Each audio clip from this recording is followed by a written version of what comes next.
Kayak di deklop. Dong, truknya kita rumah lalu. Kotong. Ora gelem kayak nyokot barang mata iki. Video seorang wanita di Batang, Jawa Tengah tiduran di tengah jalan raya hingga membuat kendaraan tak bisa lewat viral.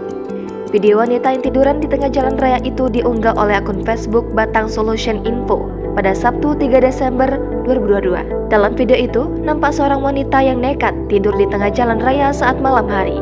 Wanita itu mengenakan baju dan celana panjang ungu muda dan kerudung motif bunga. Warga yang ada di lokasi berusaha membawa wanita itu ke pinggir. Namun wanita itu menolak dan terus tiduran. Saat didekati oleh seorang pria, wanita itu malah berusaha menggigit tangan warga yang mendekatinya. Aksi wanita ini pun membuat kendaraan tak bisa melintas. Saat diminta minggir oleh sopir truk, wanita itu juga tak mau.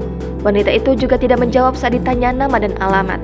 Dari keterangan pengunggah, aksi itu terjadi di ruas jalan Kecamatan Bandar, Batang. Pengunggah juga membagikan sejumlah foto wanita itu saat tiduran di tengah jalan. Namun, sampai berita ini ditulis, belum diketahui pasti motif wanita tersebut melakukan aksi membahayakan ini. Nyokot om karo matai kosong. Nyokot karo matai kosong. Wong durian pernah. Wong durian.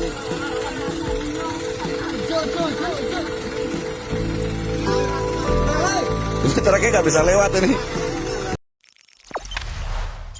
Jangan lupa subscribe, share, komen, dan like ya.